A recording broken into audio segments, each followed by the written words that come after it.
ഖബറിലെ തീരാത്ത ഭാരം. ആ ഖബർ വല്ലാതെ വീർപ്പുമുട്ടുന്നുണ്ടായിരുന്നു. അത് പാപങ്ങൾ ചെയ്തതുകൊണ്ടായിരുന്നില്ല, മറിച്ച് വീട്ടാതെ പോയ ഒരു കടം കാരണമായിരുന്നു. സമാധാനമില്ല, ആശ്വാസമില്ല. ആ കടം തീരുന്നതുവരെ ആ ആത്മാവിന് മോചനമില്ല. ഒന്ന് ചിന്തിച്ചു നോക്കൂ. ഇന്ന് നമ്മൾ വലിയ വീടുകൾ വെക്കുന്നു, ബിസിനസ്സുകൾ തുടങ്ങുന്നു, ബാങ്ക് ലോണുകൾ എടുക്കുന്നു, EMI-കൾ, കടം വാങ്ങിയ പണം. ഇതൊക്കെ നമുക്കിന്ന് വലിയ കാര്യമായി തോന്നുന്നില്ല, അല്ലേ? പക്ഷേ സത്യസന്ധമായി ചിന്തിക്കൂ, ഈ കടങ്ങൾ വീട്ടുന്നതിനു മുമ്പ് മരണം നമ്മെ തേടിയെത്തിയാലോ? ഒരിക്കൽ നബി സല്ലല്ലാഹു അലൈഹി വസല്ലമയുടെ അടുക്കൽ ഒരു മയ്യത്ത് കൊണ്ടുവരപ്പെട്ടു.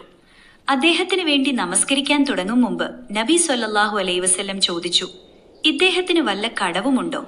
അവർ പറഞ്ഞു, അതേ നബിയെ, കടം വീട്ടാൻ അദ്ദേഹത്തിന്റെ കയ്യിൽ ഒന്നുമില്ലായിരുന്നു. പണമില്ല, കൃത്യമായ പദ്ധതിയുമില്ല. അപ്പോൾ നബി സല്ലല്ലാഹു അലൈഹി വസല്ലം പിന്നോട്ട് മാറി ആ മയ്യത്തിനു വേണ്ടി അപ്പോൾ നമസ്കരിച്ചില്ല. കാരണം കടം എന്നത് അത്രയ്ക്കും ഗൗരവമുള്ള ഒന്നാണ്. അപ്പോൾ ഒരാൾ മുന്നോട്ട് വന്ന് പറഞ്ഞു, അള്ളാഹുവിന്റെ റസൂലെ, അദ്ദേഹത്തിന്റെ കടം വീട്ടാൻ ഞാൻ ഉത്തരവാദിത്വമേൽക്കുന്നു. ഇതിനു ശേഷമാണ് നബി സല്ലല്ലാഹു അലൈഹി വസല്ലം ആ മയ്യത്ത് നമസ്കരിച്ചത്.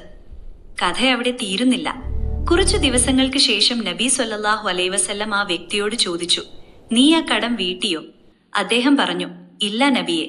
പിന്നീട് കുറച്ചു ദിവസങ്ങൾക്ക് ശേഷം നബി സല്ലല്ലാഹു അലൈഹി വസല്ലം ആ വ്യക്തിയോട് വീണ്ടും ചോദിച്ചപ്പോൾ അദ്ദേഹം പറഞ്ഞു, അതെ, ഞാനത് പൂർണ്ണമായും കൊടുത്തു തീർത്തു. അപ്പോഴാണ് നബി സല്ലല്ലാഹു അലൈഹി വസല്ലം പറഞ്ഞത്, ഇപ്പോഴാണ് അദ്ദേഹത്തിന്റെ ചർമ്മം തണുത്തത്. ഇതിൽ നിന്ന് നമ്മൾ പഠിക്കേണ്ടത്, ആരെങ്കിലും ഒരാൾ ഞാൻ നോക്കിക്കൊള്ളാമെന്ന് വാക്കുകൊടുത്തതുകൊണ്ട് മാത്രം ഖബറിൽ ആശ്വാസം ലഭിക്കില്ല. നമ്മുടെ കടങ്ങൾ യഥാർത്ഥത്തിൽ വീട്ടപ്പെടുന്നതുവരെ ആ ഭാരം അവിടെ ഉണ്ടാകും. കടം പൂർണ്ണമായും വീട്ടിക്കഴിയുമ്പോൾ മാത്രമേ ആ ഭാരം ഒഴിയുകയുള്ളൂ, ആ ചൂട് മാറുകയുള്ളൂ, ആ ആത്മാവ് സമാധാനം കണ്ടെത്തുകയുള്ളൂ.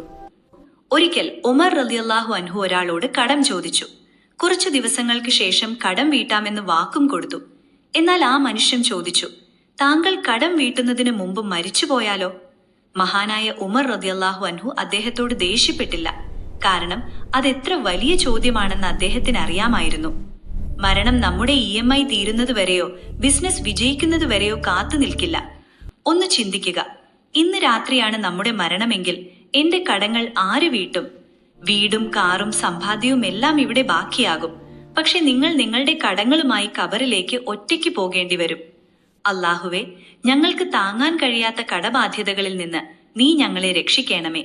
ആരുടെയെങ്കിലും അവകാശങ്ങൾ മടക്കിക്കൊടുക്കാനുണ്ടെങ്കിൽ അത് പൂർത്തിയാക്കാൻ ഞങ്ങളെ സഹായിക്കണമേ. ആമീൻ.